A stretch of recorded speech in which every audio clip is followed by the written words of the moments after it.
Monkey on a string. इस concept पे based problem में अक्सर मैंने नोटिस किया है कि स्टूडेंट्स का फंडामेंटल क्लियर नहीं होता है, और इसका मेजर रीजन ये है कि मंकी का जो मोशन है स्ट्रिंग पे वो विजुअलाइज नहीं हो पाता है। बट आज के बाद ऐसा नहीं होगा। हम लोग इस वीडियो में एक ऐसा ही प्रॉब्लम डिस्कस करने जा रहे हैं जिसमें दो डिफरेंट मंकीज हैं ऑन टू डिफरेंट स्ट्रिंग्स। तो आइए समझते हैं कि प्रॉब्लम का सेटअप क्या है और इसको अप्रोच करने का सही तरीका क्या है। तो आपके सामने डायग्राम है, आप देख सकते हो यहाँ पे दो पुली है, दोनों ही मासलेस पुली है। इस पुली के दोनों तरफ स्ट्रिंग है, और ये जो मूवेबल पुली है ये फिक्स पुली है, ये मूवेबल पुली है, इसके भी दोनों तरफ स्ट्रिंग है। जिसके एक साइड में मंकी 2 है और लेफ्ट हैंड साइड में 2 kg का ब्लॉक है, और यहाँ पर इस स्ट्रिंग पे मंकी 1 यहाँ पे इसके साथ अटैच है। ठीक है, क्वेश्चन मेंशन है कि जो दोनों ही मंकी का जो मास है वो 1 kg है, और जो 2 kg का ब्लॉक है वो रेस्ट में है। एट द सेम टाइम ये भी दिया क्वेश्चन में, it is given that the monkey 2 is just holding the string. ये मंकी 2 के बारे में ये इन्फॉर्मेशन है, तो हम लोग इसको डिकोड करेंगे। ये जो लिखा हुआ है इस लैंग्वेज का क्या मतलब है, तो हमें बताना कि acceleration of monkey 1 with respect to his string, मतलब इस मंकी का इस स्ट्रिंग के रिस्पेक्ट में जो एक्सेलरेशन होगा वो कितना होगा। और हमारे पास 4 ऑप्शन है, जी का वैल्यू 10 मीटर पर सेकेंड स्क्वायर हमें लेना है। सो आई होप क्वेश्चन का सेटअप क्लियर है। अब इसको अप्रोच कैसे करें, राइट?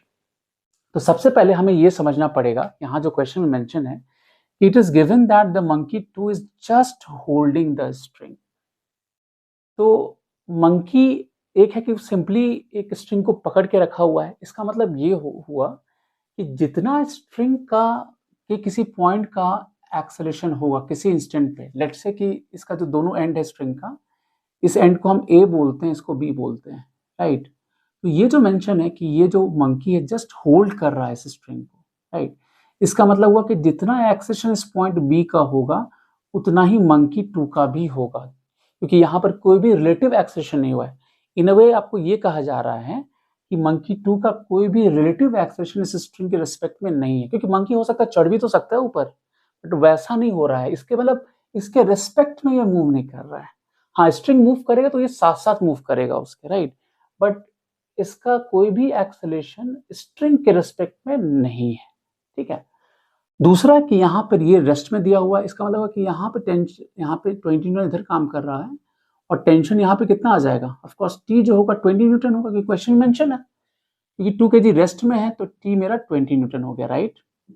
अच्छा, ये 20 तो भाई इधर भी 20 होगा, नहीं इधर भी 20 होगा, इस तरह भी तो टेंशन होगा 20 होगा, और यहाँ पर कितना आ जाएगा टेंशन, इस जगह आप देखो तो यहाँ पे टेंशन जो होगा 40 न्यूटन होगा, राइट? यहाँ पे 40 न्यूटन का टेंशन काम करेगा, तो वो इधर भी काम करेगा, है ना, 40 न्यूटन का टेंशन। ठीक है, अब हम लोग देखते हैं, जैसा मैंने कहा कि ये जो लिखा हुआ it is given that monkey 2 is just holding the string, तो इसका मतलब हुआ कि एक्सेलरेशन ऑफ मंकी 2 जो है वो उतना ही है जितना एक्सेलरेशन ऑफ पॉइंट बी होगा, राइट? और एक्सेलरेशन ऑफ मंकी 2 हम आराम से बता सकते हैं, आप देख सकते हो। तो इस पे टेंशन जो इस तरफ है 20 न्यूटन इधर काम कर रहा है, और इसका 1 kg मास है तो 10 न्यूटन इधर काम करेगा, 20 न्यूटन इधर काम कर रहा है। तो बी मंकी 2 का जो एक्सेलरेशन होगा, या आप पॉइंट बी का एक्सेलरेशन जो कहोगे वो कितना बोलोगे, 20 माइनस 10 बाय 1। तो ये 10 मीटर पर सेकेंड स्क्वायर जो होगा ये अपवर्ड डायरेक्शन में होगा, राइट? ऊपर की डायरेक्शन में, ग्राउंड फ्रेम में हम लोग देख रहे हैं इसको। ठीक है, तो ये पॉइंट बी का एक्सेलरेशन पता चल गया। अब ए क्योंकि यहाँ दिया हुआ है 2 kg ब्लॉक रेस्ट में है, तो ए का जो एक्सेलरेशन है ऑफ कोर्स कितना आ जाएगा, 0 होगा। तो लेट्स से ये जो स्ट्रिंग यहाँ पे पॉइंट सी को हम डिनोट करें, तो सी का जो एक्सेलरेशन होगा, हमें पता है ये कॉन्सेप्ट, जो ए सी होगा वो कितना आ जाएगा, वो A B plus A by 2 हो जाएगा, राइट? सो ए बी हमारा 10 है, ये 0 है बाई 2, तो ये जो एक्सेलरेशन आ गया कितना आ गया, 5 मीटर पर सेकेंड स्क्वायर आ गया। ठीक है, अब इस तरफ देखते हैं, इस मंकी 1 का हम लोग ग्राउंड के फ्रेम में एक्सेलरेशन निकाल लेते हैं, राइट? तो 40 न्यूटन इधर काम कर रहा है इस पे, और नीचे जो इस पे फोर्स काम कर रहा है ग्रेविटी की वजह से, जो उसका वेट है 10 न्यूटन नीचे काम करेगा।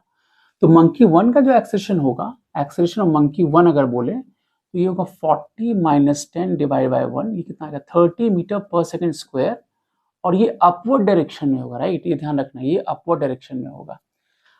अब क्योंकि क्वेश्चन में जो पूछा गया है वो पूछा है मंकी 1 का एक्सेलरेशन पूछा गया with respect to his string, तो ये रिलेटिव एक्सेलरेशन पूछा गया, ग्राउंड फ्रेम में नहीं पूछा गया है। अगेन यहाँ पे लैंग्वेज को ध्यान से पढ़ना है हमें, ठीक है? अब आप देखना यहाँ पे कि जो ये पॉइंट सी है ये ऊपर मूव कर रहा है 5 मीटर पर सेकेंड स्क्वायर से, ठीक है, ये हम ऑलरेडी निकाल चुके हैं, राइट। ये जो एक्सेशन था, इसका मतलब हुआ ये जो स्ट्रिंग है क्योंकि फिक्स पुली है तो इस तरफ ये जो स्ट्रिंग है नीचे जाएगा कितने से, यहाँ का जो पॉइंट होगा ये नीचे जा रहा होगा 5 मीटर पर सेकेंड स्क्वायर से नीचे जा रहा होगा, राइट। तो ये पॉइंट जा रहा है 5 मीटर पर सेकेंड स्क्वायर से नीचे और मंकी जा रहा है 30 मीटर पर सेकेंड से ऊपर। तो बेसिकली ये दोनों ही पॉइंट, ये जो पॉइंट है और मंकी एक दूसरे को अप्रोच कर रहे हैं, राइट। तो जो रिलेटिव एक्सेलेरेशन होगा मंकी 1 का वो क्या होगा, मंकी 1 का अगर हम बोलेंगे विथ रिस्पेक्ट टू स्ट्रिंग, उसका जो स्ट्रिंग है उसमें क्या होगा, ये दोनों ही एक्सेलेरेशन ऐड हो जाएगा, है ना। तो यहाँ भी गलती होती है, ध्यान रखना है। तो यहाँ जो वैल्यू होगा 35 मीटर पर सेकेंड स्क्वायर होगा। यूजुअली यहाँ पे कंफ्यूजन हो जाता है कि प्लस हम करें या माइनस करें, बट क्योंकि दोनों ही अप्रोच कर रहा है एक दूसरे को तो यहाँ पे एक्सेलेरेशन क्या होगा, ऐड हो जाएगा, ठीक है ना। तो मंकी 1 का जो एक्सेलेरेशन होगा स्ट्रिंग के रेस्पेक्ट में जो पूछा गया क्वेश्चन में वो कितना होगा, 35 मीटर पर सेकेंड स्क्वायर। इसका जो करेक्ट आंसर है वो है ऑप्शन नंबर ए, ठीक है। तो आपने इसमें नोटिस किया कि सबसे पहले यहाँ पे लैंग्वेज समझना बहुत जरूरी था कि जैसे यहाँ पे दिया हुआ है कि it is given that monkey 2 is just holding the string, इसका मतलब क्या है, मंकी 1 फिर उसका रिलेटिव एक्शन हो रहा है यहाँ पर, क्योंकि तो जैसे रिलेटिव एक्शन हो रहा है मतलब क्या हुआ कि स्ट्रिंग का जो पॉइंट है और जो मंकी का एक्सेलेरेशन वो दोनों डिफरेंट है, राइट। तो आप देख सकते हो एक ही क्वेश्चन में दोनों मंकी का जो मोशन है वो डिफरेंट है, राइट। तो हमें ये ध्यान रखना है कि जो मोशन है वो किस तरीके से हो रहा है और जो लैंग्वेज है उसको समझना पड़ेगा। जैसे यहाँ पे दिया हुआ कि जो ये जो ब्लॉक है रेस्ट में, तो ये क्या बताता है कि ए का एक्सेलेरेशन 0 होगा, राइट। तो आप देखो तो स्टार्टिंग पॉइंट हमने ए और बी के एक्सेलेरेशन से सी का निकाला, फिर इसका निकाला हमने अलग से निकाला, फिर सी का अलग से निकाला और फिर रिलेटिव एक्शन हमने लगा दिया, दोनों को ऐड कर दिया, ठीक है। तो ऑफकोर्स यहाँ पे ये समझना बहुत जरूरी है कि जो मोशन है वो किस तरीके से हो रहा है और लैंग्वेज को भी ध्यान रखना है हमें, है ना, तभी हम इस प्रॉब्लम को आसानी से सॉल्व कर सकते हैं, ठीक है। Interesting. So that's all for this video. Next video में फिर मिलेंगे नए एक्साइटिंग कॉन्सेप्ट के साथ। Till then take care.